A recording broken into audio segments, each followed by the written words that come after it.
Welcome to The Third Story. I'm Leo Sidran, coming to you today with a special episode. I do this every year in honor of my dad's birthday. I don't know when we started. Maybe he was turning 75, let's say. I don't know. But this year he turns 80, and I interview him every year for his birthday. Normally, I'm in the same room with him. I get to be with him to celebrate his birthday. Every August, I go home to Wisconsin from New York, where I usually live, and we have a conversation. But this year, the stars did not align. I wasn't able to go be with him in person. So we did this conversation remotely earlier today for his birthday. I wanted to do something special and unusual for him. And so we did a kind of a retrospective interview about his life, but I surprised him with some interviews and conversations with all kinds of people who have known him over the years. And so what you're going to hear now is that event that we just basically finished doing a little while ago. I don't want to preface it too much because it's a long one and it's a really special one. You know, it may be a little specific for some.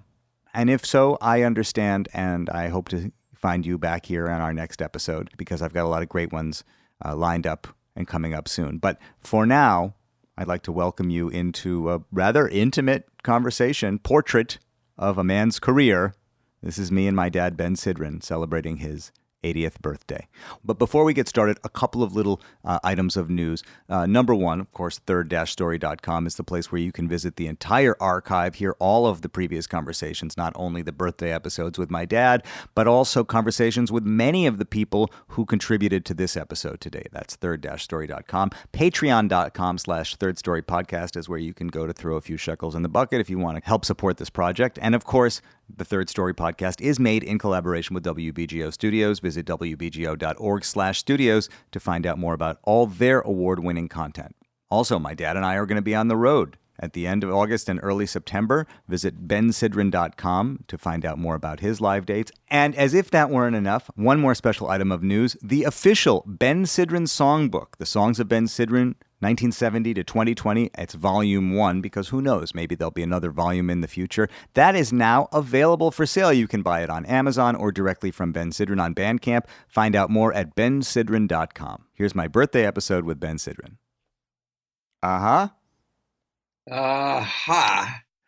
So let's see. Boy, your studio looks nice today. I put all the nice things behind me. Oh, do you? So like just out of the frame, it's a disaster? Chaos. But, you know, because nobody sees outside. Nobody sees anything anymore. No, nobody sees.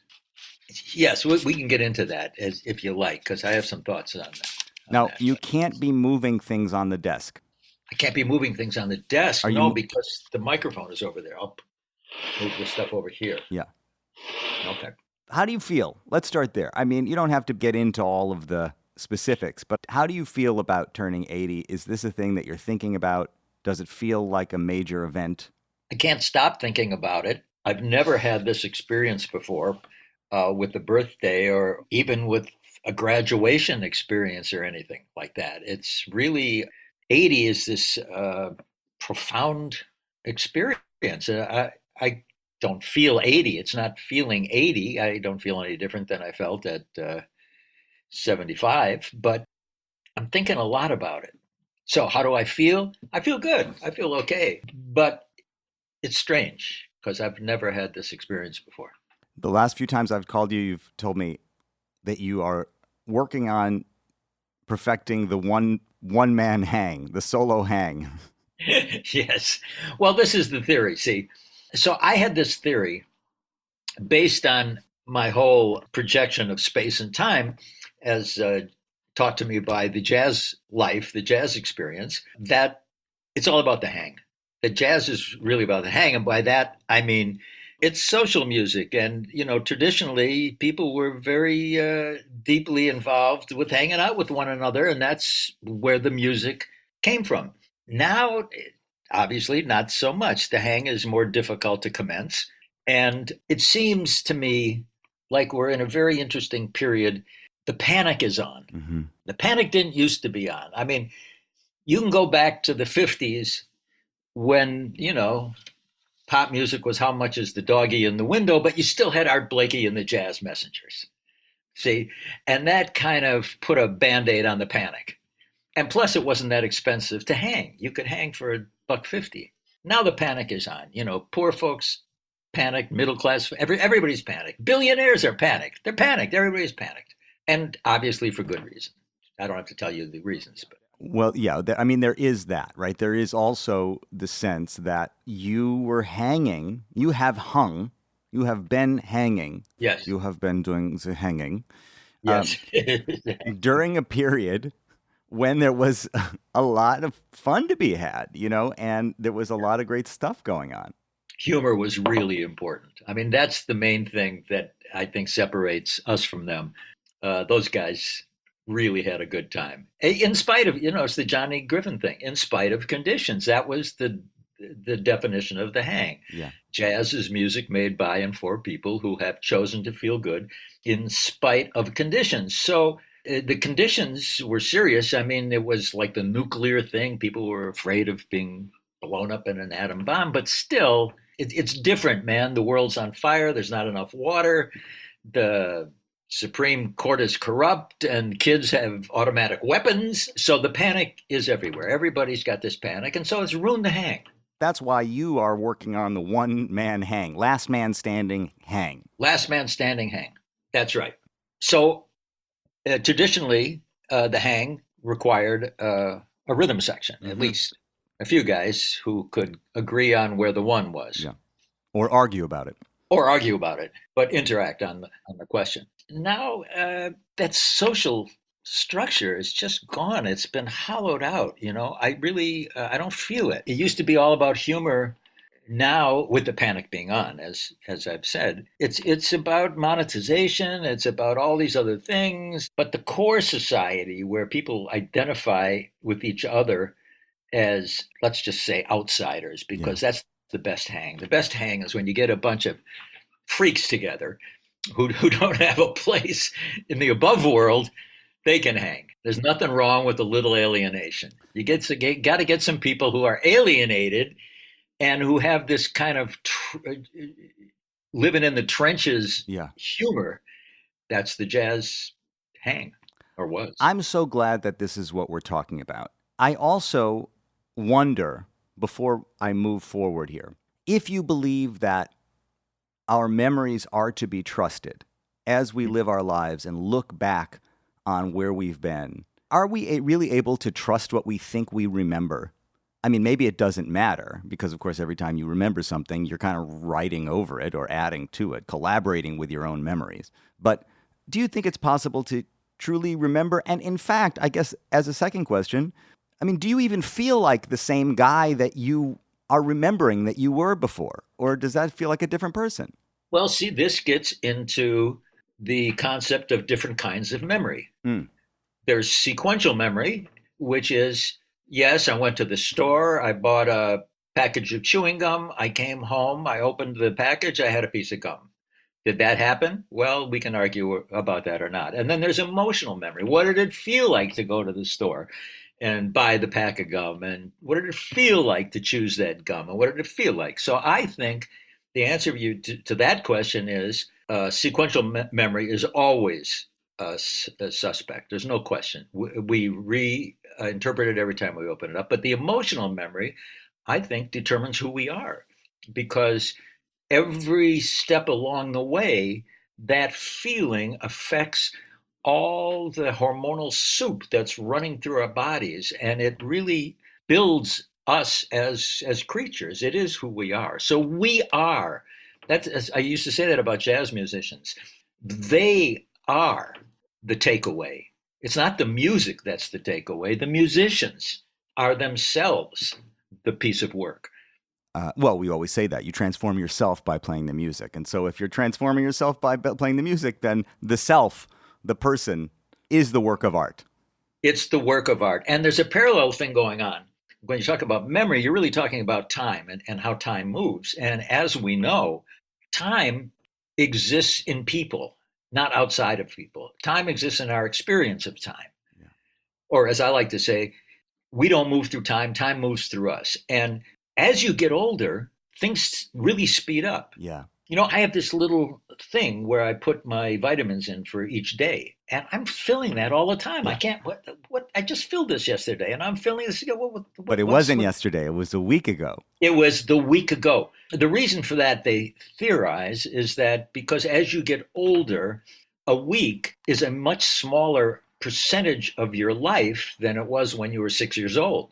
When you were 6 years old, 1 week was a big chunk of your life. So, of course, it took longer. So, when we talk about memory, we're also talking about, well, you asked the question, do you even feel like the same person? We're really trying to remember ourselves Yes. throughout this whole thing. Yes, that's right. But I'd like to try. I'd like, for the purposes of what we're doing here today, I'd like you to try. So, for starters, you leave your hometown of Racine, Wisconsin, and you arrive in Madison to go to the University of Wisconsin in what year? 1961, I think, if I remember correctly. And you're playing music, and from day one, you're playing music, and you got interested in writing when you were there, right? You got to college and you were writing. Yes. The student newspaper at the time was, the editor was Jeff Greenfield, who has gone on to become quite a figure in politics and writing. And he gave me a jazz column to write every week. So the first thing I did is I was writing about jazz in 1961. There weren't a lot of people writing about jazz, so that was fun. And I was, also deep into writing essays, like in my comp lit course. If I got a hold of a book that I really dug, I would launch off on some kind of a screed about what I thought the book was about. But I loved writing. Yeah. The physical act of writing, I really loved. I talked to Jeff about his memory of you at that time. My memory about Ben back then, other than that he was playing jazz on the Rathskeller every, whatever it was, Friday, was the times that I met him, was that he has an extraordinary personal energy without ever trying. There's something about Ben that is so centered and just solid, whether he's at the piano singing and talking to us, or whether it's just conversation with him. This is a guy who combines enormous creativity with a really solid sense of reality that I really admire. I got to know Ben actually in my repeated visits to Madison after I left. What he projects in his performing is, to me, a really key sense of who he is. The conversations he has as he takes you into the music and the kind of music that he plays. This is a guy who both loves the music he's playing, but also has the intellectual strength to do something very different with it. Whoa. I'm gobsmacked a bit, I must say. Well, I wanted to put that out there now because there's going to be more where that came from. You couldn't have set up our journey any better than you did, so thank you. Wow. Okay. I see where we are now. Okay. Here we go. Okay. You're writing for Jeff. He's your editor at the Daily Cardinal, and you were writing jazz reviews to start. Yeah. One particular review you wrote, I think, really ultimately changed what would follow. You told me the story many times when I was young. You wrote about it in your book, and it's a review of a John Coltrane record. Yes, the Ballads record. So I was working at the record store at the time. And so I had access to all the records as they came out. And of course, this was 61, 62, 63, whatever, when all these unbelievable records were coming out. And Train at one point made a record, a ballads record. And I didn't honor it in my review. Let me put it that way. I was young. I was trying to fill up 750 words. And it's much easier to be snarky than it is to be sincere. Then, subsequently, weeks or months later, I don't know how much longer it was, I was listening to records in my apartment, and I had put this record on, and I was in tears. I was literally in tears, and it turned out to be the same record that I had not reviewed positively, and I felt positively awful. I felt like I was supercilious, jejune, you can pick a word. It was not a good feeling. And I realized then that if you can't say something nice about music, you let it go, man. Don't say anything. Or if you want to comment on a piece of music, come up with another piece of music that's a comment. But that really changed how I looked at criticism and actually what being smart meant. Mm. I think up to that point, I thought being smart meant always having something clever to say. And that really got to me that, being that kind of smart isn't worth much. Yeah. Well, this helps to explain why you've been so open to so many different kinds of things that were going on and able to appreciate and value all different tendencies, cultural tendencies. On the one hand, you were kind of a serious intellectual and you were interested in being a writer and you were a jazz head. And on the other hand, when you came into contact with a crew of people who were making 3-chord rock and roll music, you appreciated and understood that that was also important. Mm. I mean, you told me that part of the reason playing rock and roll with Steve Miller and Boz Scaggs in that college rock band was appealing to you is because you could make more money playing a rock gig than you could playing a jazz gig. But on the other hand, I think there was something in you that recognized that it was important or that it was valuable or that it was meaningful, that it was something and that it was smart. In its way, rock and roll had an aspect of it that was smart. Maybe not smart in the way that reading Wittgenstein was smart, but smart nonetheless. And while playing with Steve and Boz was rubbing off on you and having its influence on you, you were also having a kind of quiet influence on them. I talked to Boz Scaggs about what kind of influence you had on him. Ben and I certainly have a lot in common in our musical. Well, he turned me on to a lot of stuff too. He played me my first Horace Silver records because he knew that I was going to connect with Horace Silver, and sure enough, that he opened a lot of doors for me at a time in my life. I was all ears, and Ben was there with the songbook. Yeah, well, that's true, man. That goes back to the idea of the hang. The hang means you're sharing the music that means the most to you with the people who mean the most to you, because you want them to experience it, but you also want them to experience you. And so that's part of how we told each other who we are. I mean, Interesting. I remember also, Boz was strictly a 3-chord guy then. I mean, now when you listen to his music, it's so sophisticated. I mean, his harmonic concept is wonderful. And I remember showing him some chords, some voicing, some stuff, just jazz blues type of things. And as he said, he was all ears, man. Boz was all ears. Boz still to this day is a seeker and a searcher and somebody who is on the path of righteous music. Yeah. I mean, you can't predict how anybody's going to go down the road 50, 60 years later.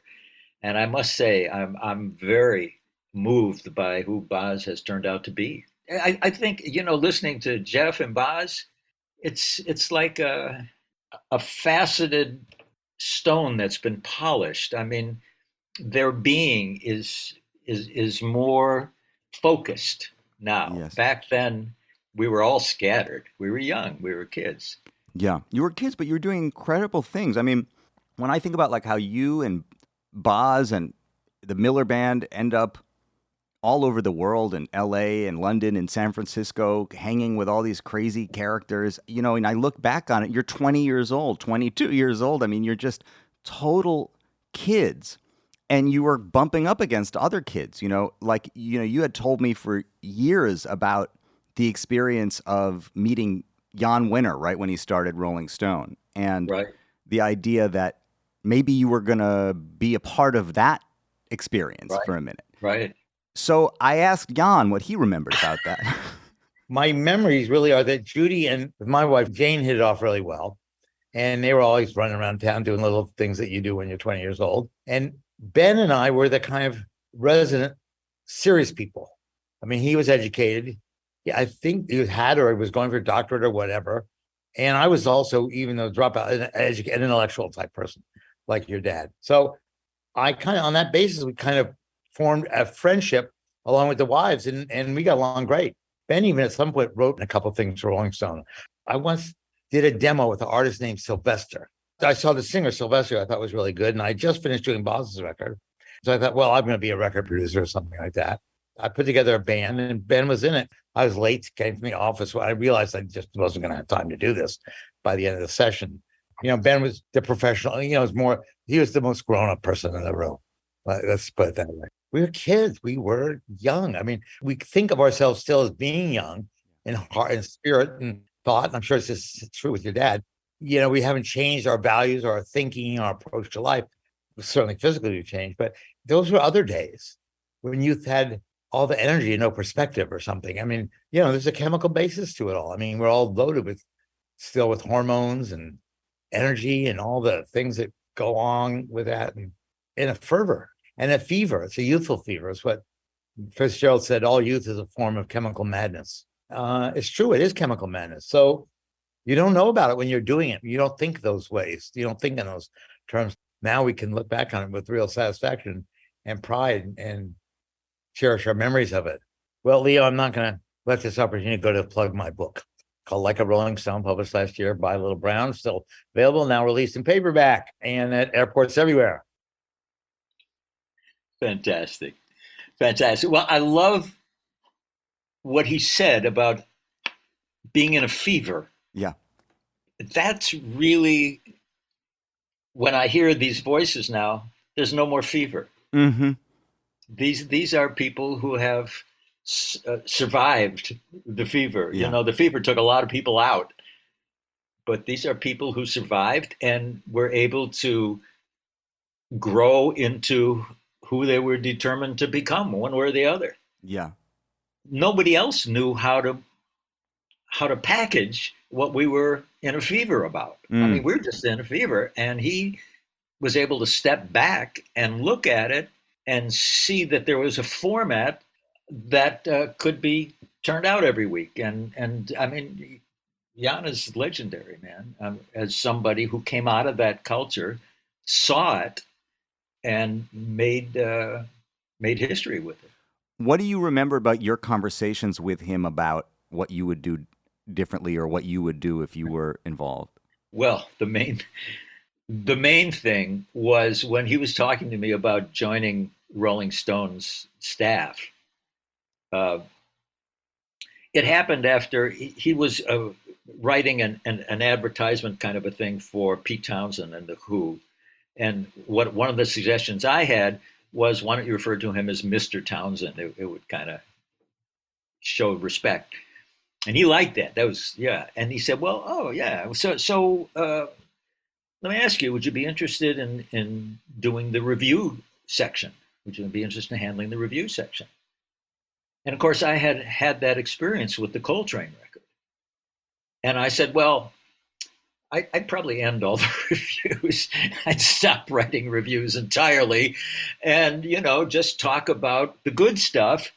And that was kind of the end of the discussion. I mean, on the one hand, I still wanted to go back to do my PhD work. But on the other hand, I mean, the road for it, the reviews turned out to be one of the big features of Rolling Stone. People relied on them and looked at them, and all the musicians needed them, and it was a whole lever that was used constantly. But in my naivete, I have to say, see, this goes back to a conversation.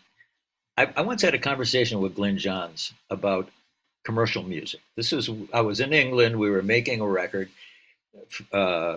with Steve Miller, and I must have said something about doing something for good reasons rather than commercial reasons. Huh. That's where I probably was coming from. And Glyn really took offense. He said, what's wrong with being commercial? What's wrong with being successful? I think he might have even said, you Americans. Yeah, right. Something like that. And that really stuck with me because in England, they hadn't gotten so hung up on this idea of, I think it came out of the beatnik culture. I think it was a Kerouacian thing. Right. You didn't collaborate with the man, and there was something righteous about being down on your luck of the people that way. But they certainly didn't have it in England, and it took me a while to come to terms with that concept. I mean, today I'm still not 100% good with commercialism. I think commercialism really can water down the work. Well, you might be unresolved about commercialism, but you have maintained a friendship with Glyn Johns, and we spoke about it yesterday. Oh, of course, I remember meeting him. The first time was on a Steve Miller album in San Francisco, where Steve brought him in, and he played brilliantly and was so easy to work with. It was a sort of natural progression. But he came to England to go to university in Brighton in Sussex, which was not terribly far from where I used to live. And we kept in contact as friends. Oh, the one thing about the sessions in San Francisco, I'm pretty sure they were the sessions that your mum and dad got married on. I was staying in a hotel, and because I had the space, I threw the wedding reception for your dad and your mum. And I think Steve got married at the same time. It was a joint double wedding. Extremely generous of me, I thought. Obviously, that also marked how close we'd become as friends by that time. And of course, and your mum was just completely gorgeous. That much I remember very clearly.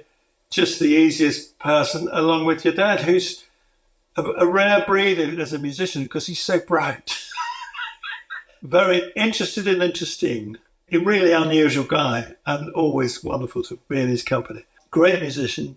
I think I was responsible for getting him his first record deal with Capitol Records. I pitched it to whoever was head of A&R then, and he got it, which I was very happy about. And I think he probably was too. I don't know.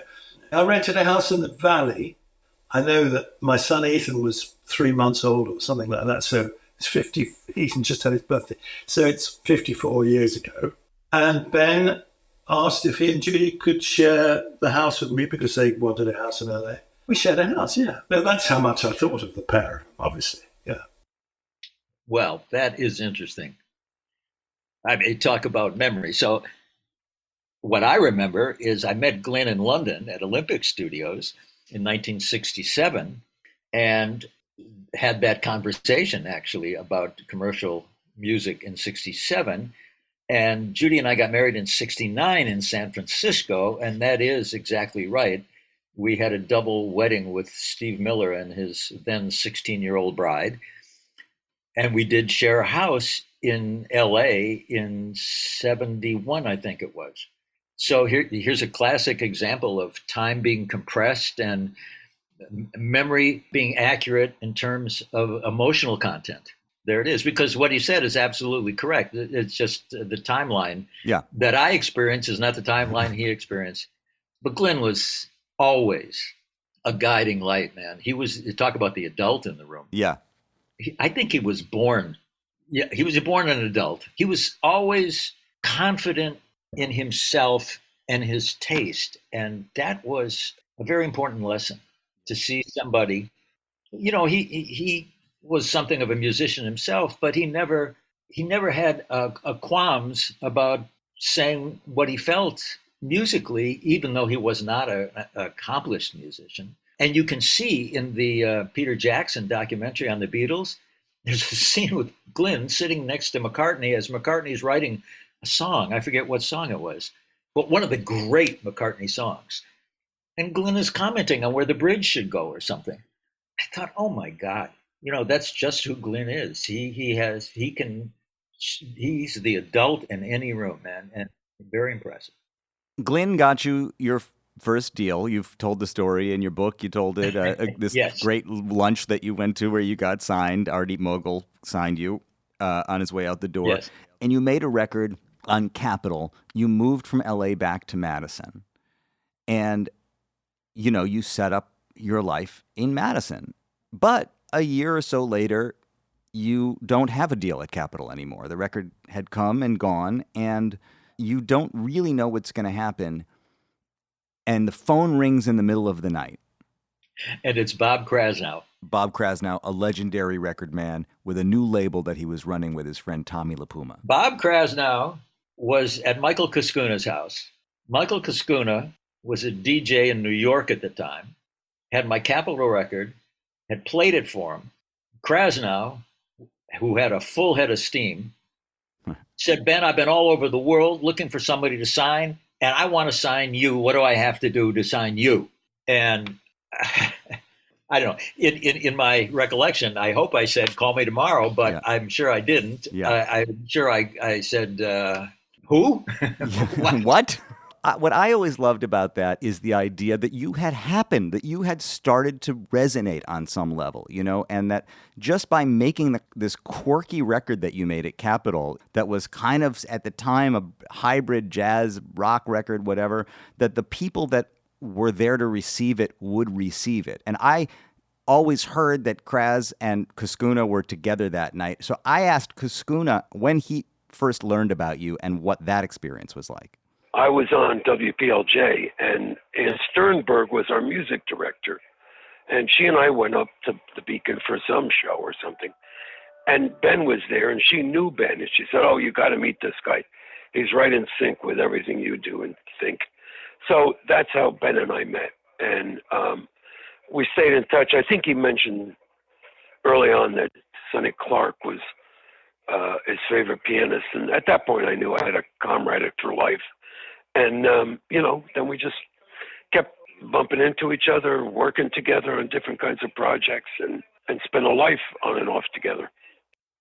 Leo, you have totally knocked me out. I'm sorry. I just have to say it. This is, there used to be a show on television called This Is Your Life with Bob Edwards. I know. But it was nowhere near as hip as what you put together. That's fantastic. Yeah. So Bob Krasnow signed you to this label, Blue Thumb. And so even though you were living in Madison, you had this kind of foothold on the West Coast. Blue Thumb was in L.A., right? So you were going out to L.A. You were making records in the Midwest. You were making a lot of records, and you made a record in Madison. You made a record in Chicago, but you were also out in L.A. And that opened up some nice relationships. I mean, you started to meet people that would accompany you through the journey. Do you have any memories of being invited into sessions to play on somebody else's records? The day I met Tommy LaPuma at the Blue Thumb office, he was producing Phil Upchurch. And Phil Upchurch being this brilliant, legendary Chicago guitar player, bass player. He played bass with Jimmy Reed. Imagine. Played bass with, he was with the Staples Singers when they were doing pure gospel. Tommy invited me to the session, and I think it might have been the first time I ever hung with Tommy. Tommy LaPuma, man, was so easy to be with. So I just fell in with him and went along to the studio, and I wound up sitting at the B3 organ recording this fantastic tune that Arthur Adams wrote and playing with Phil Upchurch. It was like, and the rhythm section, I think it was Harvey Mason. It was all these monster LA cats. And here I come tooling in from Madison, Wisconsin, just to say hi. I don't know what to say. I'm running out of. No, you're doing great, man. Thank you. Just stay with me. Stay on this ride with me, man. Stay there. Stay there. This is an example of a memories aligning nicely, because this is what Upchurch remembers about it. I remember Tommy LaPuma saying, you got to check out Ben Sidran. He needs to be on this record. A record that Tommy was producing on me. And that's how it got started. And we've been hanging out pretty tough musically and friend-wise, brothers in love ever since. When I heard Phil, he called me so beautifully the other night, and I heard his voice. I asked him, are you still playing? He said, no. I said, why not? He said, I always told myself that when it was diminishing below a certain level, I'd put the guitar down, and I can't play like I used to, so I'm not doing it anymore. Oh, my goodness. Well, that is one courageous mofo, man. I never would have thought that Phil would stop playing. He was always, the leader of the pack when it came to grooving. He was one of the first cats who, now you and a bunch of people can cut a demo by yourself. But back when Phil was doing it 50 years ago, nobody else was doing it. And his demos were just spectacular. But, it goes back to the thing that we started saying, that it's the person that is the work of art. Yes. Boy, that is so on time, man. That is so on time. That's exactly right. He made a work of art named Phil Upchurch. He did that. Well, I'm constantly amazed, having lived in New York, and I've said this to you over the years, that anybody chose to fly you anywhere because the coasts are so provincial in their way. And if you're not here, then you ain't anywhere. And, there were all these projects that came to you over the years that took you into all these scenes. I mean, not just into New York and into LA, but incredibly, you found yourself producing records for other people, in England and in Boston. You spent this time doing the Paul Pina record in Boston. And Tony Williams. And Tony Williams also. And that album that you produced for Paul Pina in the early 70s has kind of its own legend around it now, because although you made it in like 72, it didn't come out until 30 years later, until 2003. And it became kind of a phenomenon when it came out, in part because here was this undiscovered, unheard kind of masterpiece that had been like a time capsule waiting to be uncovered. On that album is the original recording of Paul's song Jet Airliner that was later recorded by Steve Miller. Steve had the hit with it. It became part of the sort of rock and roll canon. Most people didn't realize that that wasn't Steve's song. It was a song written by Paul Pina. But the recording that Steve heard that led him to want to record the song in the first place was on the album that you made that remained unreleased for many years. I asked Gunther Weil, who was responsible for bringing you in on that project, to tell me about his memories of those sessions. So I had produced Paul Pina's first album for Columbia, and then we had struck a deal with Albert Grossman. He had fallen in love with Paul. He saw Paul as a kind of Stevie Wonder, kind of potential talent. And he was representing Dylan and Janis Joplin and the band, and on and on and on. So we thought we were in good hands. So I asked Ben if he'd be interested in producing the album, because I knew I was beyond my pay grade at that point, and he agreed. And then one thing led to another, and the album was, I think, produced in 1972. I remember some wonderful experiences of being on the date, and watching things unroll in real time. I remember one of the tunes, it was an improv. Paul was just starting to, kind of play with some Hendrix licks, and Ben ran over and turned on the recording machine, the old Ampex, the 2-inch Ampex, and captured it. And then we worked with that, basically, so that was a completely improvised first take, only take, if you will, And then just being part of that session, the music was so extraordinary. The relationships were so powerful. I remember we had the Persuasions there on the date, and Jerry Garcia playing steel guitar, actually, on the date, So, and then, the history where basically Albert basically, wanted to take the whole thing over. The whole thing was kind of set up as a kind of bait and switch operation by him. Dealing with his ego was very difficult. And I remember, I think Ben and I and Paul met with Grossman in Bearsville, outside of Woodstock. And we were also frustrated all of us, particularly Paul, Of course, what I'm missing here is the hit Jet Airliner that, and I think Ben was responsible for bringing that to Steve Miller's attention. Ben and Gary Malabar, who I think had been working with Steve also.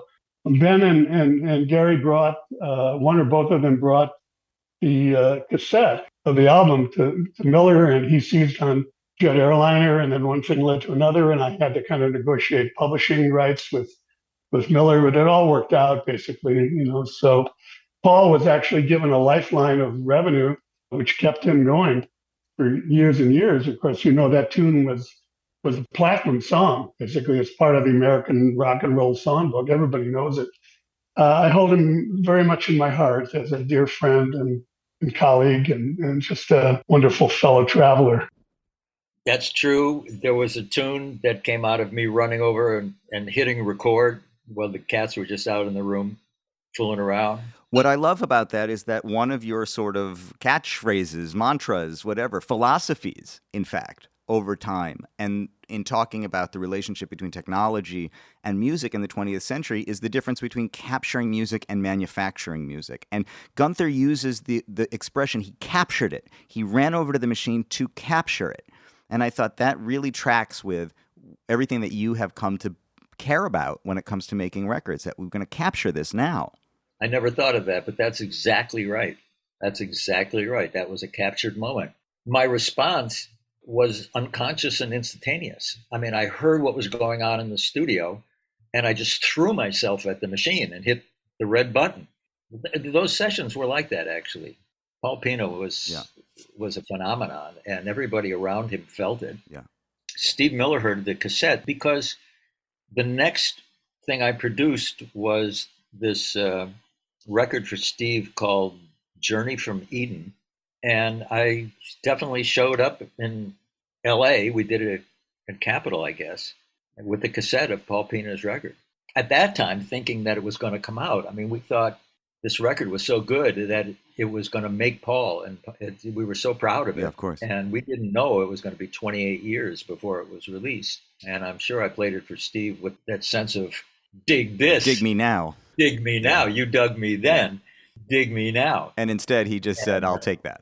He just bought it. I'll have that. Well, in fact, he cut Jet Airliner almost exactly the way Paul did, except he changed some of the words. Like Paul said, sitting in this jet airliner, just about to go insane, and I'm thinking about jumping out the door.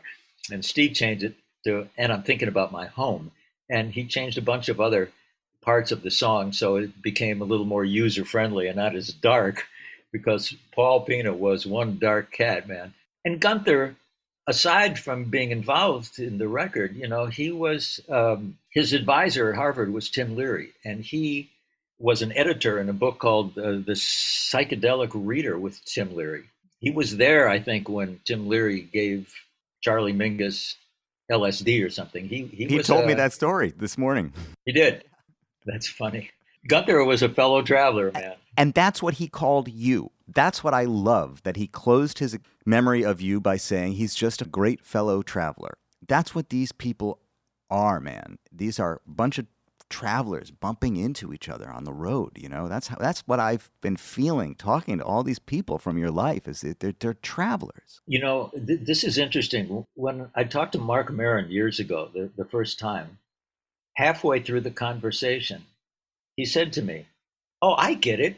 You just wanted to be a guy." Yeah.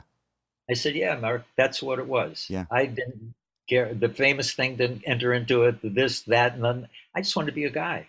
Yeah. And what it means to be a guy incorporates so much, being upright, being honest, being committed, being dedicated, being a hipster, being part of the hang, all that stuff is being a guy.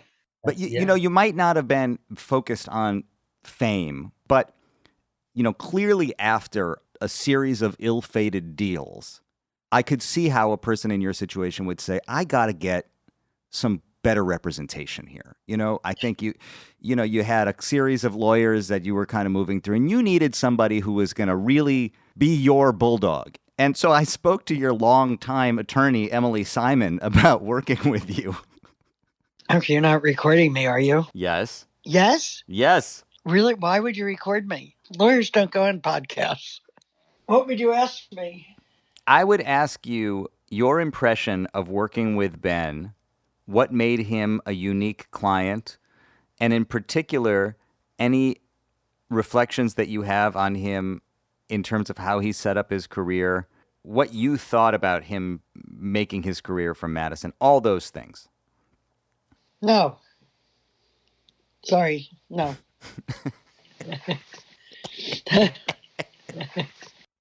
She refused to answer the question, Ben. That's your attorney. She won't even admit that she ever worked for you.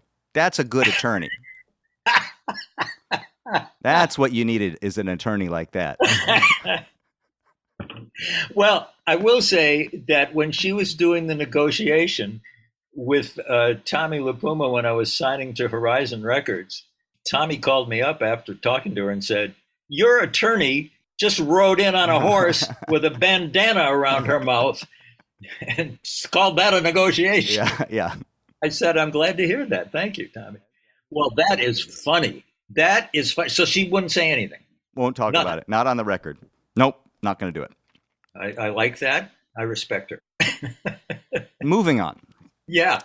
There's so many aspects of it, and there's so many areas that we can go into. But I think that you started to really embrace not being in New York and not being in LA, and embraced the Midwestern thing and found ways to recognize talent and value that was close by. You made a lot of records at Paragon in Chicago. And then at some point, rather than going south, you decided that you would take that 4.5, 5-hour drive north on the regular. I'm talking about, of course, the Minneapolis scene that you fell into in the 80s.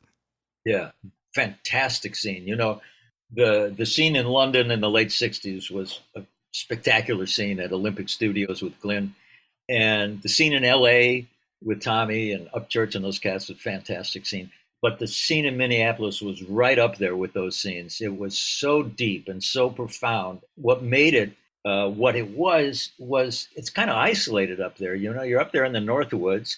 There's a thriving Black community with great musicians, obviously everybody knows, and a long, deep tradition of white jazz musicians, Black jazz musicians. I mean, great music community. The communities are small enough that everybody played together. And I showed up primarily because the way I met the Minneapolis music community was through a recording engineer named Dave Rivkin, who at the time I was up there working with Billy Peterson and Bob Rockwell and Paul Lagos, was in the studio next door doing the demos for Prince. But I had met Dave Rivkin, who Prince later named David Z, out in LA when Judy and I were living there, and I was cutting song demos for a living. I was unknown and unknowable maybe, but the way I made some money was being a song demo piano player for Irving Almo. And David was also trying to write songs for Irving Almo. Anyway, those guys could do it because they had all hung together. Back then, you know, most jazz musicians really didn't play the pocket the way Clyde Stubblefield played the pocket, for example, you know, the James Brown pocket. When I got to Minneapolis, I found great beboppers who also could play that pocket. So I got to Minneapolis, I met these characters, and I say characters because aside from being really sophisticated musicians, they were like Northwoods, they were outdoorsmen. They were. That's what's incredible is the music is so sophisticated, and when you just hear the voices, the Minneapolis voices, you know, and the familiarity, the comfort, but that sound, I mean, it's really a specific thing. It's home. Dr.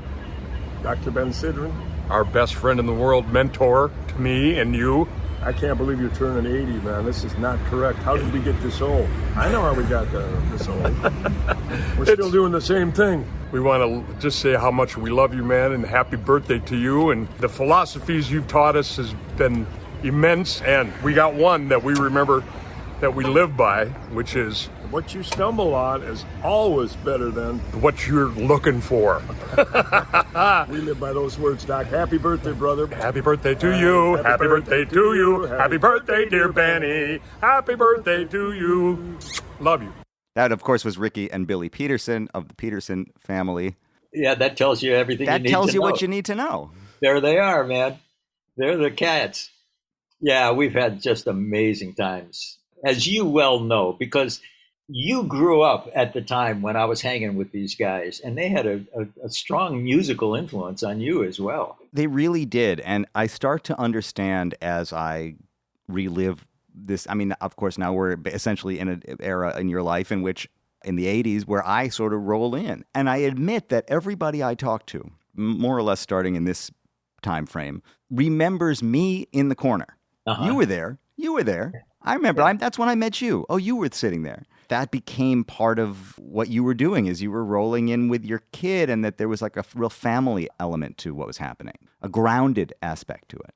I think that really struck the music community, the fact that I was traveling with you, and I made it a point to travel with you simply because you were into it. I mean, if you weren't into it, you would have been off somewhere else, but you really loved the music scene. Yeah. And it turns out you also have a gift for music, but that at that point, you loved the scene, you loved the characters, they loved you. Well, as you say, your willingness to bring me around with you, and also to proudly set your career up from Madison, choose not to be in New York or LA, choose to do it on your own terms, clearly had an effect on people that you came into contact with. One person who I talked to has a vivid memory of seeing how you had set your life up, and being influenced by it was our friend Peter Gilbert, who went on to be part of the team that made the movie Hoop Dreams that you did the music for. And I talked to Peter about his impressions of seeing how you had set your life up.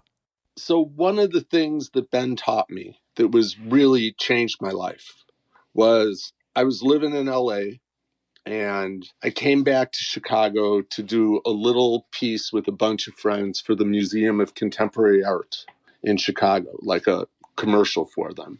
And so we put together this sort of crazy little piece. And I went up to Madison and I reconnected with your dad after not seeing him for a couple of years, 3-4 years. That's when I met you. You were in the studio, and watching him just do this incredibly great 30-second piece of music for this crazy sort of experimental piece that we did for the Museum of Contemporary Art. And he's in Madison. I was telling him I hate LA. And he was basically like, you don't have to live in LA to do what you want to do. And it was like, bam, that was it. And I actually didn't go back to LA from Chicago. I just stayed. It was sort of like you can plant your flag wherever you want and make work that brings you joy. And that really changed my life. I mean, there wouldn't have been the friendships in Chicago I have. There wouldn't have been Hoop Dreams. There wouldn't have been all those different kinds of things that I did if I hadn't come back here. Just to see the whole thing, you know, your mom, you, the whole scene, it just made me like, no, this is what I'm going to do. Wow. There wouldn't have been Hoop Dreams. That's where I think this idea of to the other guy, you're the other guy kept coming up in my mind. Like, we experience our lives through our filter. That was something that happened to you. Peter came to Madison and you made the music. And in your experience of it, it was a thing that you did. Yeah. In his experience of it, it's something that happened to him. Yes. And it affected him. Yes. To the other guy, you're the other guy. That's right. It's part of what we always say, which is all our best efforts got us right here. All the little decisions that we made, all the way from the beginning to now, got us here. And if any one of those little decisions had been different, we would not be here. So all our living life is a testament to the person we are. I mean, it literally is. It tells you, you look at somebody's life, it tells you who they are. Mm-hmm. Yeah. It's like they always say, you know, character is action. You know, without that, there's no story.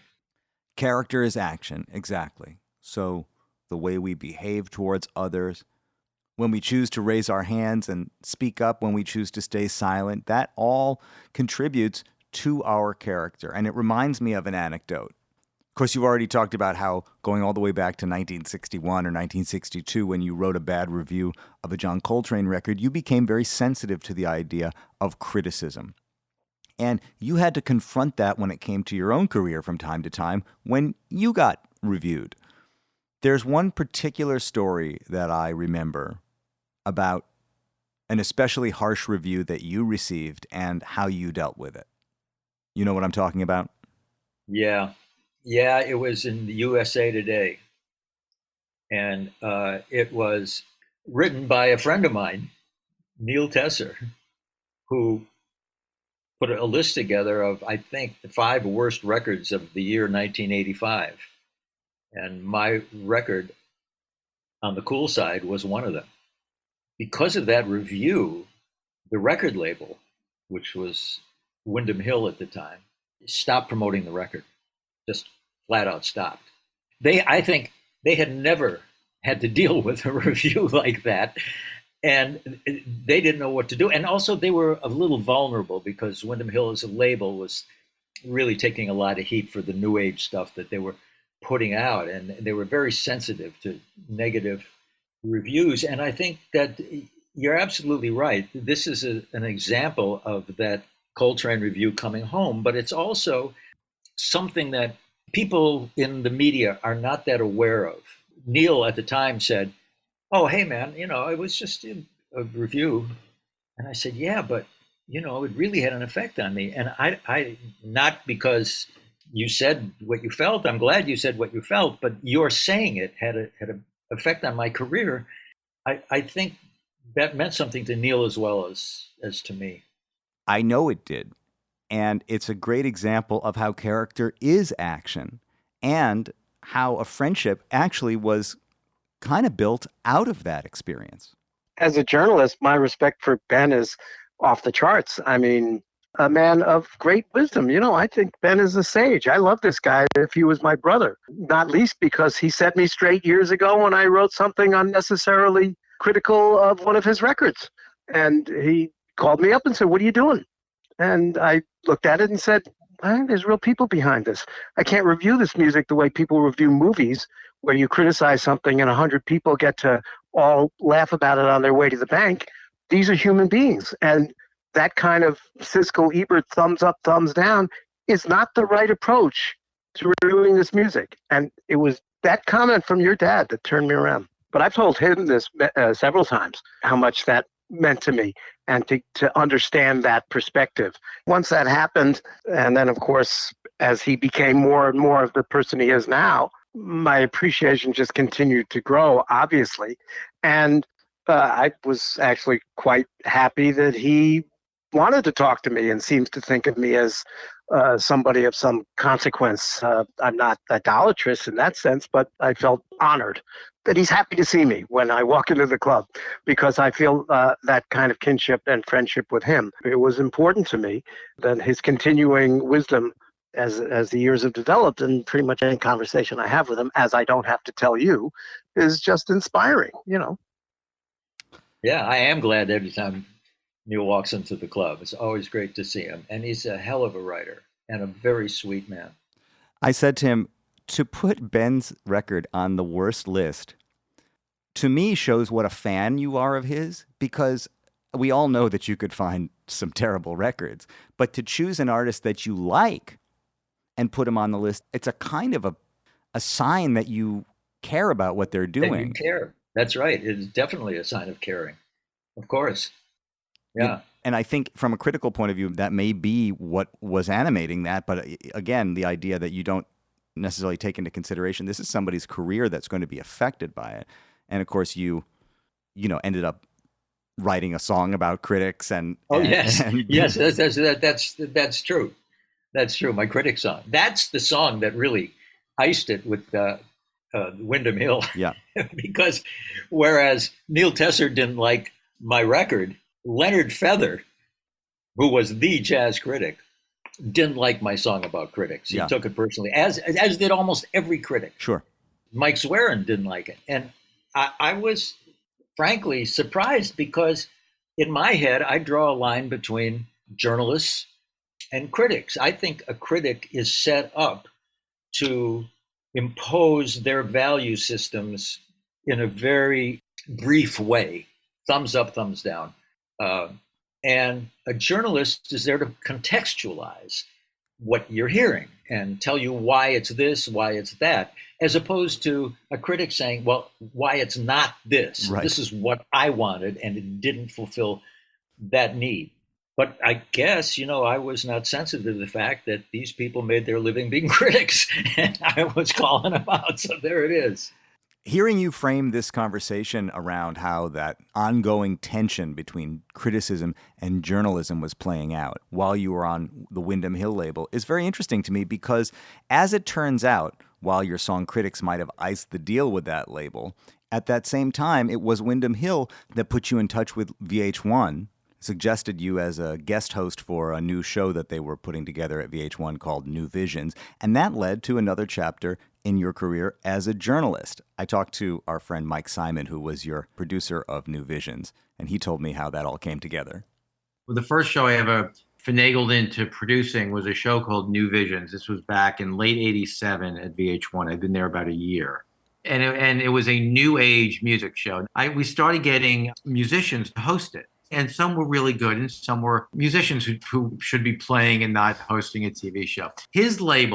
Was his label Windham Hill for like a minute? Yes. Okay, so it was Windham Hill, which at that point had a lot of new age music artist, and they had Ben, and I guess some other jazz stuff. They told me about him, and this was before you could just Google people. But I stumbled across his NPR show, and I go, "Oh, he's great! He can come. Oh, he plays music too. This guy also plays, so fantastic!" And he came on, and I guess this was late '87. We so instantly connected. There was just like this thing where you meet someone and you feel like you've known them, where you clearly have not known them, but I just felt that way with him.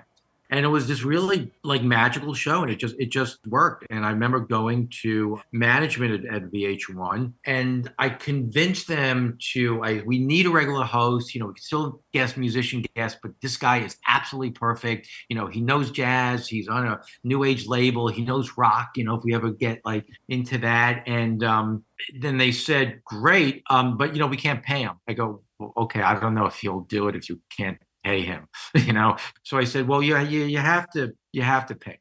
I said, you have to figure out something.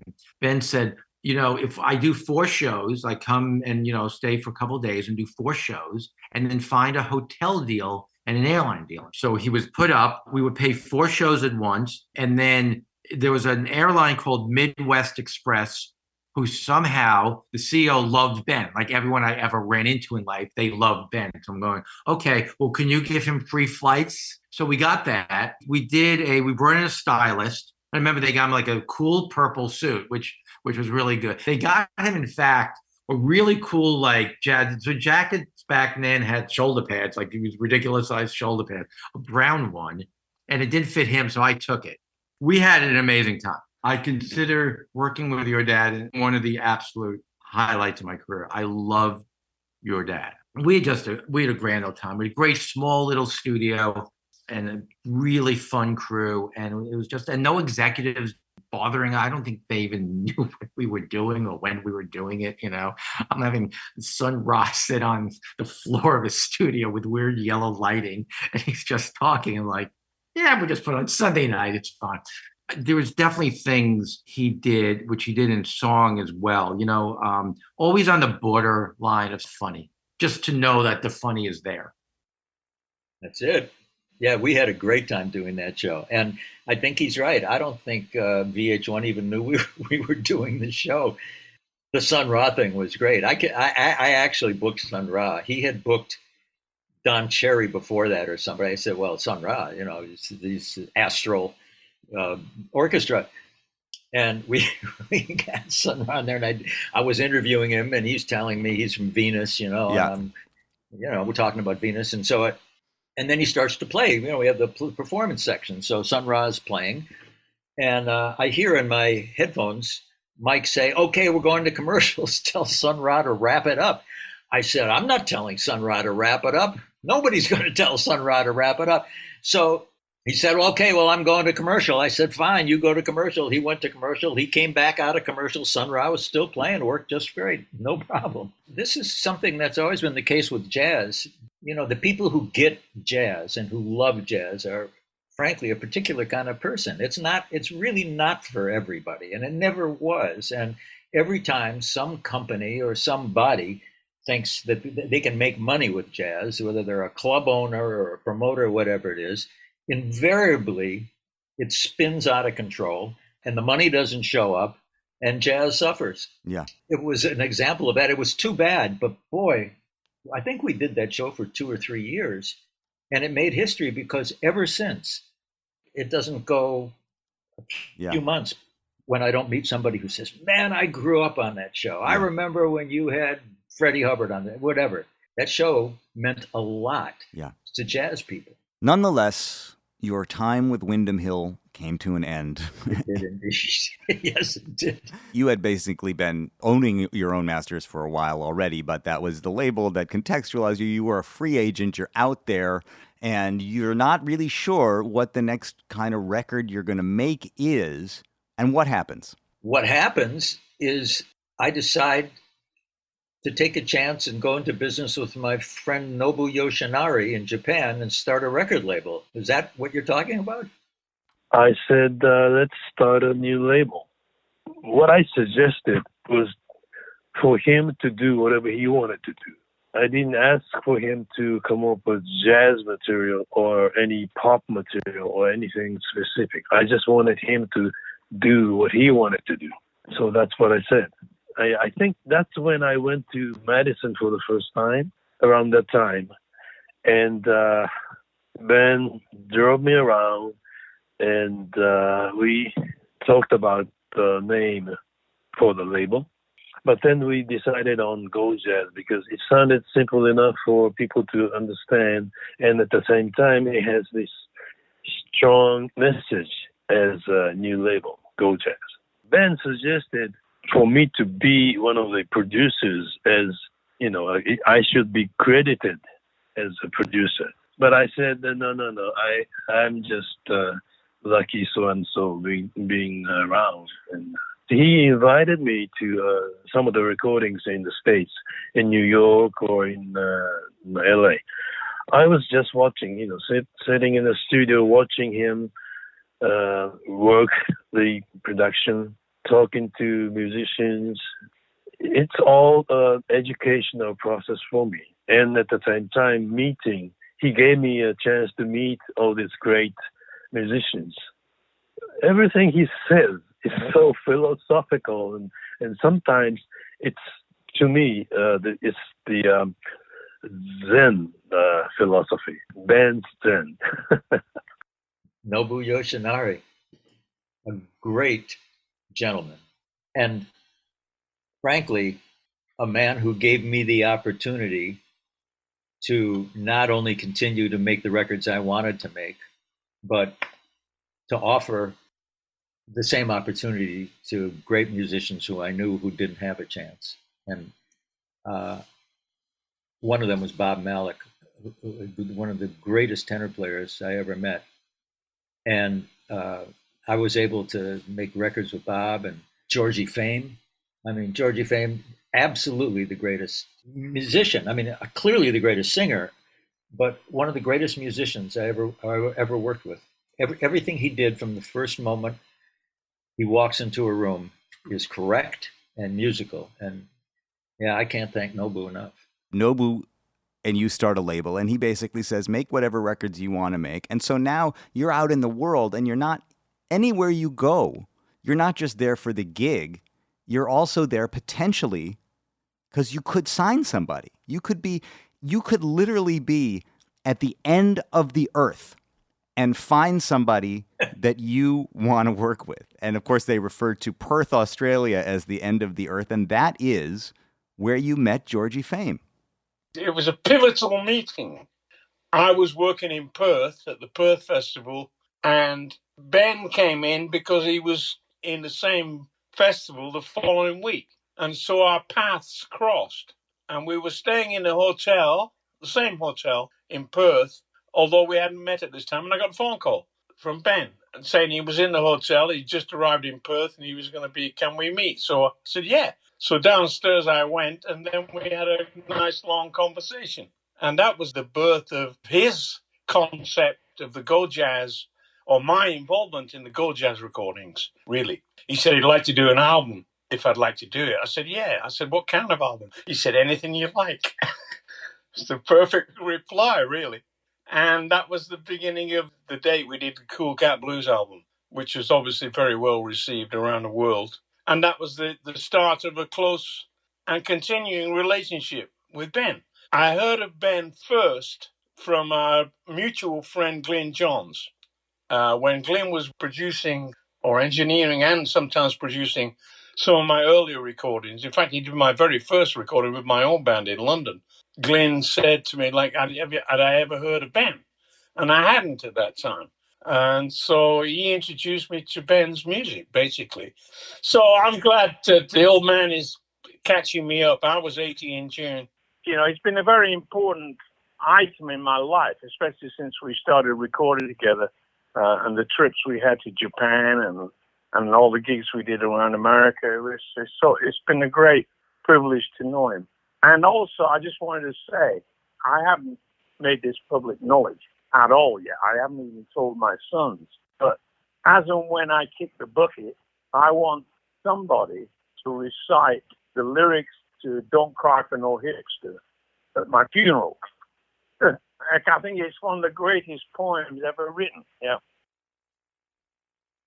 Well, that is high praise, man. That is a high honor to hear Georgie Fame say that my song "Don't Cry for No Hipster" meant that much to him.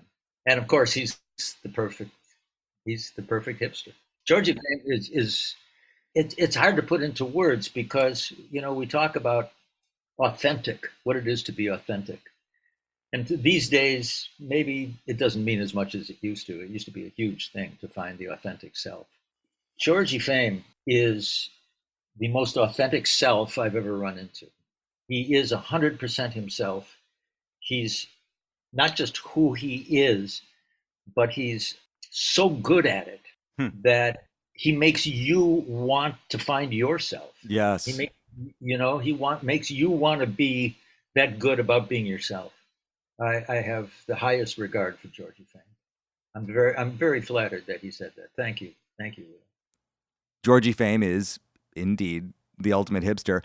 And you wrote your song "Don't Cry for No Hipster" 10 or so years ago, thinking not only about Georgie, but some of your other friends. Tommy LaPuma, I think, probably most of all. You sang it at the memorial of your late friend Peter Straub last year, and he was another great hipster. As it turns out, people thought of you as a hipster all along the way as well. I talked to Janis Siegel about her early impressions of you, and that's how she referred to you.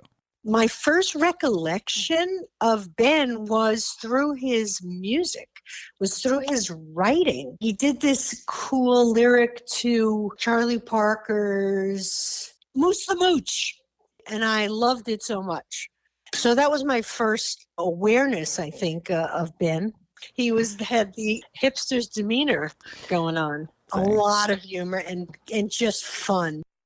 Anyway, you went to Perth, Australia, and you met Georgie Fame, and you signed him and made a handful of records with him, and you made a few Phil Upchurch records, and you found characters from all over the world.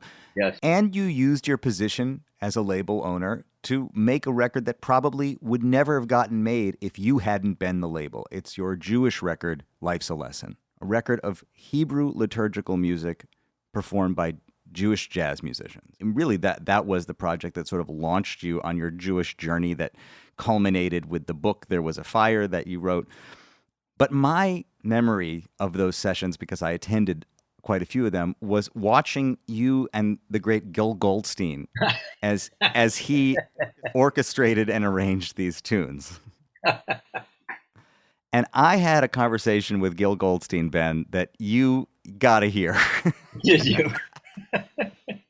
I was always aware of Ben as I was coming up in college at Berkeley. I heard his name. I knew he was super versatile, that he was a jazz guy and a rock guy, and he did kind of everything. And he was a smart guy. I knew all those things about him. And I just kind of watched him from a distance. The first thing that I lined up with him on was Michael Frank's record, Dragonfly Summer. When that happened, that confluence came together, I said, I've arrived. That was my arrival in music. I was so honored to be on a record that he produced, and I produced a couple tracks. And then that he called me to arrange the things on Life's a Lesson. He encouraged me to do some of my favorite arrangements that I've ever done, like the Kol Nidra with Lou Soloff and Liebman and Mike Richmond. I mean, that was just some... Getting a little teary. You're like Barbara Walters. You make people cry. I'm like her in a lot of ways that you don't even know, Gil. Oh, I don't want to know. I don't want to know. But, all right. I got through that little thing, Kol Nidra. And then, I have to say, his interviews, I mean, forget about it. Only matched by Leo. You too. Bring it out of the people. You can make them cry. I think that's a good quality. There needs to be more crying in jazz. Amen. There needs to be more crying in jazz. Ladies and gentlemen, Gil Goldstein. There he was. Oh, my goodness. Oh, what a character. Man, this is wonderful. We're going on and on here. I bet half the people who started with us are gone now, but I don't care. I don't care either. Maybe in the intro I'll say this one is maybe not for everyone, but it has to be done here because this had to be done once. Yeah, it has to be done once. You're turning 80 and it's today, and that's what we're doing. You want to hear a few more voices? Oh, I would love to. This is just a thrill, Leo. I can't tell you what this is like. I'm glad to hear it. Okay, I enter the scene at a certain point and I get involved. I get to produce these records and got to go out on the road with you every year. And we started doing, 60 dates a year or something. We go to Europe for 2 months at a time. And after a while, it was established that we would take our quartet. We would be generally Bill Peterson playing bass and Bob Rockwell on saxophone. So here's what Bob Rockwell has to say Bob Rockwell, about you. ladies and gentlemen. Okay. First of all, he's one of the best band leaders I've worked with. He treats you fucking fair as a sideman. Who else would bring you sushi to your motel room before the gig? All right. Then another thing I want to say is he's one of the most intense, goal-oriented people in my life, really, man, and a cat who follows through. He's inspirational. If he's got an idea, he's going to do it, and he'll go all the way, man. He gives 100%. Okay, that's kind of that. And then I think he's just such an original dude, man. And, you hear him play piano. He's a bebopper. And I'll tell you, man, most of the time we'd be playing those gigs, and Leo, we played several hundred, I think. Well, he's playing bebop. He don't repeat himself. I just respect this cat. I love this cat, man. He's given so much to me. I had some down times, man. He was cool with it. All that stuff with him, man. Just to hang out with him on the road. Oh, here's one of my favorite things, man. You be in a bad situation in an airport or someplace where it's just like everything's crashing, right? My favorite sentence is, he turns around to me and says, Bob, all of our very best efforts got us here. Is that enough? Because I go on and on, man. What your dad means to me, man, and as a friend, and respecting. I had to fade him out because there was no stopping him. There was no stopping Bob.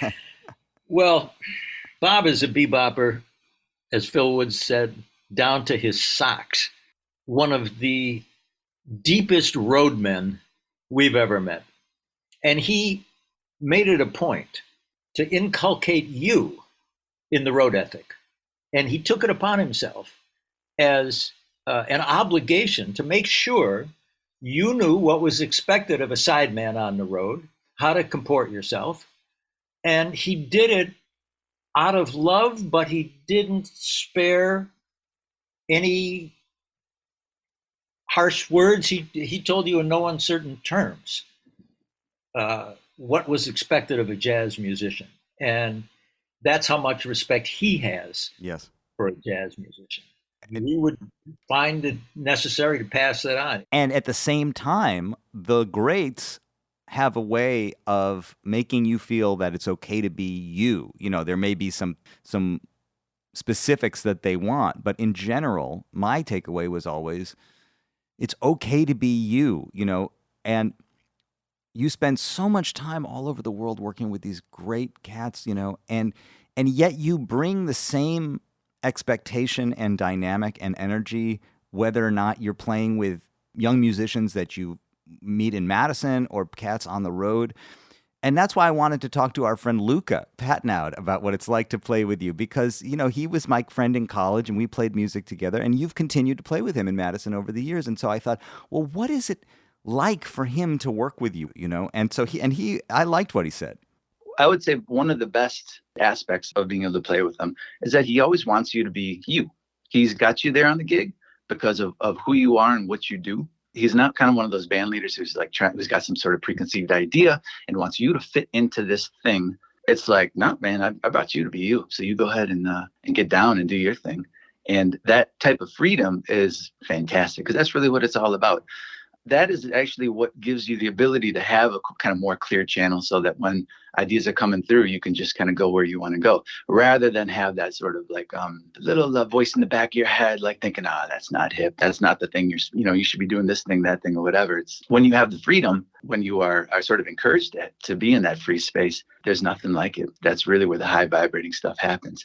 And what's really also beautiful from my point of view is that I'm always getting kind of another reason or more ways to put it, how this music and what we're doing up there, why is it relevant? You'll get it from point of view of like of a poet, Garcia Lorca, and talking about being on the edge of the well and the duende and this kind of thing, or Sisyphus rolling that rock up the hill, and it's picture him happy, and it's like, it's like, okay, now we're going all the way back to ancient Greece or back to the caveman dance. You know what I mean? It's like, yeah, and guess what? This thing that we're doing right here, it's been the same all the way. Little details are different, but the same vibe, the same reason, it's getting down to the essence of things and getting in alignment with that. And that brings us back to kind of reminding us who we are. That's been kind of like the crux. And I haven't gotten that really from anybody else. And it's just incredibly unique. Musicians tend to say the music doesn't belong to anybody. It passes through us all. Train said that. In my conversation with Miles, he said, oh, man, those guys, he was referring to Bird and Dizzy, man, they really turned me around. And I said to him, well, how did they do it? Yeah. And he said, they let me know it was okay to be who I was, to be myself. So it's the quintessential message, man. Yes. It really is. And it's passed down. And until you get it, you don't get it. And Luca's got it, man. Luca is himself. He can't help it. But yeah, we are connected. We go back, man. What we're doing here. Yeah. What's so righteous about jazz in the midst? I mean, I started by saying, the panic is on, because that's how I'm looking at the world today. The panic is definitely on. But we have survived ice ages, and we have survived meteor strikes, and we have survived a lot of stuff. The panic is not new. Nah. And what's important is, I guess, to echo what Luca said, we've been doing this a long time. The details are different. Yeah. And you've written a lot of songs. You've written about it in a lot of ways, about how long this revolution has been going on, much longer than we've been alive. And you've written a lot of songs that contextualize your own music in different ways. Like Luca said, you made a record dedicated to the poet Federico Garcia Lorca. You talked about the commonalities between the blues and Cante Hondo, talked about what the Spanish idea of the duende is, all that. You made a record dedicated to existentialist philosophers like Albert Camus, and your song Picture 'Em Happy talks about Sisyphus pushing the rock up the hill, like Lucas said. But your idea of cave dancing, of gathering in caves, as the jazz club as the kind of inevitable extension of cave people gathering together to play music, that's a very seductive idea, and it was one that influenced our friend Jorge Drexler. I've been always inspired by Ben's relationship between the world of reason and the world of groove. How you can match together reasoning and grooving, and how you connect the rhythm with the anthropologist side of the music. In particular, I made a whole record called Bailar en la Cueva, Cave Dancing, that we recorded in Colombia. The whole idea of the record is based in a song of Ben's when he talks about the birth of groove and the history of humankind through the groove. I found it so inspiring that idea originated a whole record for me.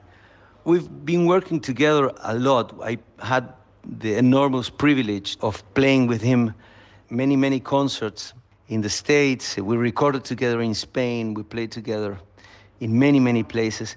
We wrote songs together. Se va, se fue. We recorded Most Allison's songs in my record, Amar la Trama. Every time I needed some inspiration, I would listen to Ben's spoken word over rhythm and find whatever I was looking for there already. Jorge Drexler, my man. Well, I think Jorge is one of the greatest songwriters ever. In my mind, I can still see doing the cave dance song at the Cafe Central in Madrid and looking over and down the steps into the back room. Jorge's sitting on those steps 2 feet from your bass drum, staring at me. I remember that. One of the great takeaways, I think, of the Jorge interactions is that it's not that he's not aware of jazz on some level. He's aware of it in the same way that he's aware of the Goldberg variations and tango and all kinds of things. It's just part of the language, and Paul McCartney, it's part of the language of music for him. But he's not a jazz guy. And yet he saw something that you were doing and recognized its kind of universality and the value of it, and he recognized what part of it would apply to what he's doing, In fact, he became a jazz guy in some ways by doing that, by learning how to integrate some of what you do into his world. Yeah, I'm sure Jorge got to experience that playing with you and me. That's what you and me have. We have something together that we have fortunately never picked apart, because there's something going on there that's very organic and very powerful. And people recognize it from all walks of the musical life. That is the deal. That's the real deal, whatever that thing is. Ben, we're coming to the end of our journey here today, and I've saved for my kind of closing number to you a ballad. It's always nice to close with a tearjerker, and your favorite chick singer, Joy Dragland, who I met in college. We made records together as the band Joy and the Boys. She sang with you. We went on tour with her in Europe and in Japan. She is in many ways responsible for me and Amanda being together. She has basically become a member of the family. She's prepared something for you. Dear Ben, where do I begin? I was a young girl underneath your wing, flying high. So many years go by, the gaze of a father, the feeling of a friend. You let me sing your song, you let me tag along, dear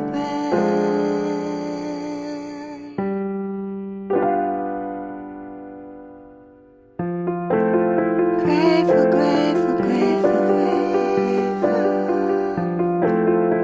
I guess that's what I am. If life is a lesson, it's one that never ends. You let me sing your song, you let me tag along, dear Ben.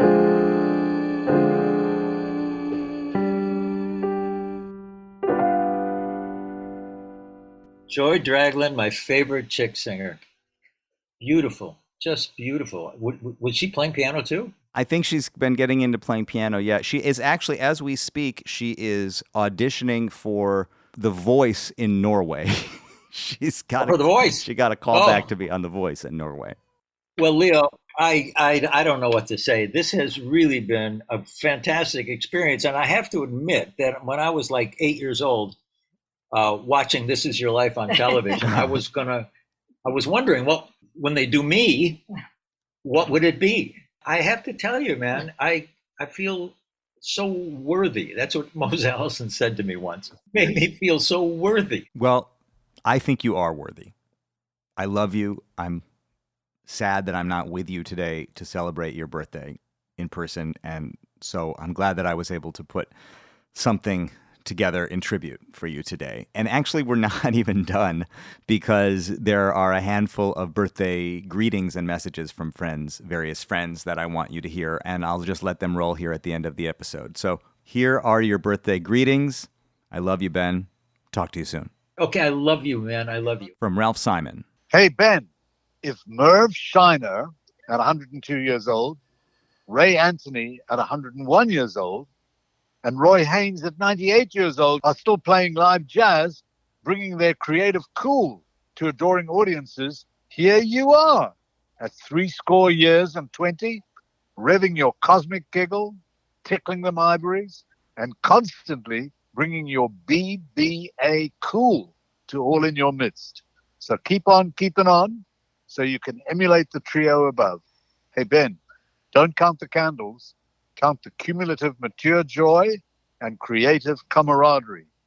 And then it's a 1, 2, 3, and HBD Ben. From JJ Telesforo. Hi, Ben. How are you? I hope everything goes well. So today is an important day for you, for your family, for me, and for all the wonderful tribe of musicians and music fans from all over the world. Today, I have the desire to thank you, but not for the incredible adventures we have shared since 1988 when you performed with your band in my TV show, Doc, you remember? And I don't want to thank you for the countless conversations about music and life, the recording projects, the concerts around the world with your Go Jazz All-Stars. And I don't want to thank you for the unforgettable moments lived with Jon Hendricks, Clark Terry, Bob Berg, Tommy Lee Puma, Phil Woods, and Clyde Stubblefield, and neither for the endless night laughs with intellectuals like Schipani and Rodolfo Lagana. I want to thank you for the future, man, for the future things that I'm sure you will do, and maybe we will do together. Soon, I hope.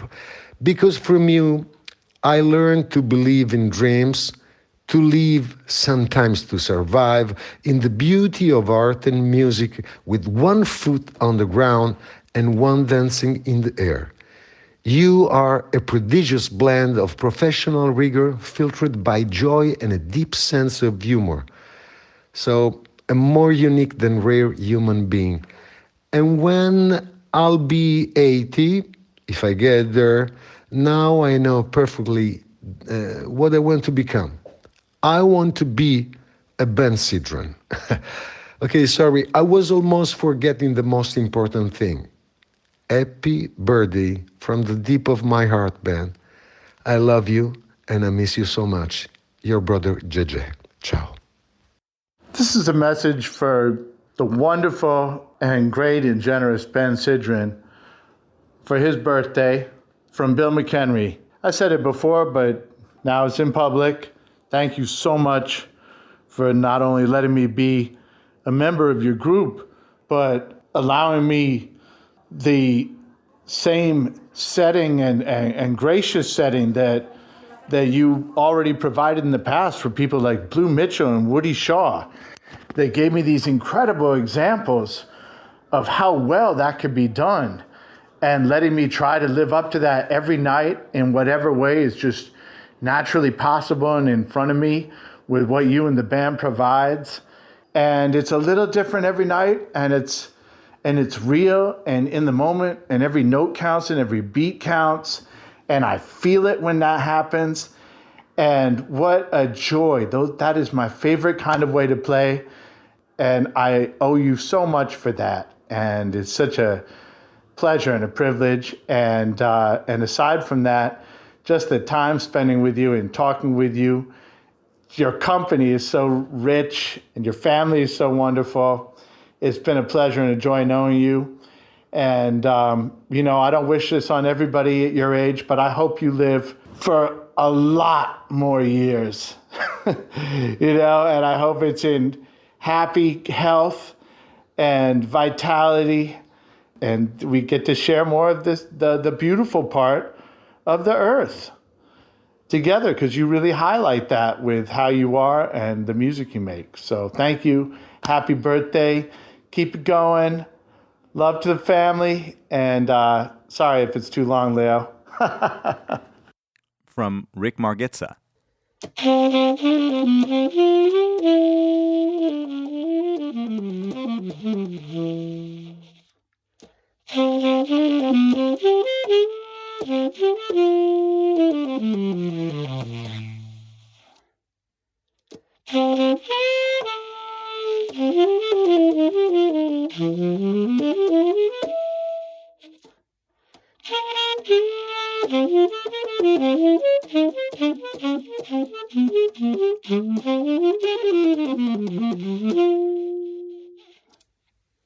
Hey, Ben.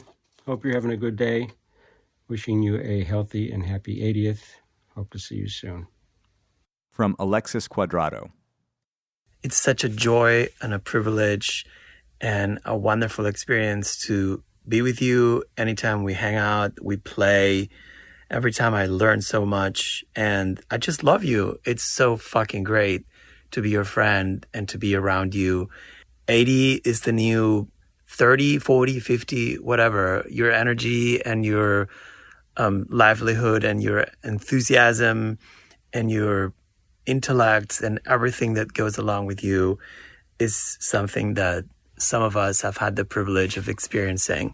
So, man, thank you for being you, and I am so grateful to be your friend, and I love you. Uncle Ben, this is Paul Peterson, wishing you the happiest 80th birthday. We love you. We thank you for all you've done for the Peterson family, and we wish you many more healthy birthdays ahead. We can't wait to see you soon and play with you again.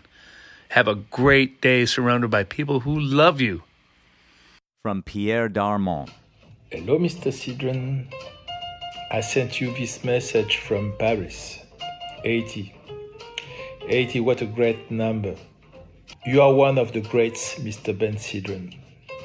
And I measure my luck to have met you 20 years ago now. You are both a great artist, a faithful friend, and I can say, like my big American brother. Jody, Leo, Amanda, Sol are very lucky to have you by their side. So from Paris, I wish you again a very, very, very happy birthday. À bientôt, Monsieur Ben Sidran. See you in Paris. Ciao, ciao. And from James Farber. Dear Ben, James here. What can I say about a cat who plays, sings, composes, produces, writes, interviews, and hosts, all while venturing deep into the hipposphere, the diposphere, and the way gonosphere? You are the ultimate Swiss Army knife, and each of your tools is razor sharp. It has been my king pleasure to know you since my college days in Madison and to collaborate with you over the many years. The first record I recorded for you was Bop City in 1983. I remember you calling me after listening to the rough mixes, which were quickly dashed off at the end of the session, and said, "James, these sound like real jazz mixes to me. What else would we do to them?" And with that, following your instincts as you have always done, you issued the roughs. I thank you for connecting me to so many supreme masters of our universe, including Jon Hendricks, Mose Allison, Georgie Fame, and Al Schmidt, to name but a few. Of course, your greatest production is Leo, and I consider myself lucky to also count him as my friend. With love and respect, happy 80th birthday, my man. And in conclusion, what else is on this reel? This has been a WBGO Studios production. To learn more about WBGO Studios' award-winning podcasts, special concerts, live streams, and more, visit wbgo.org/studios.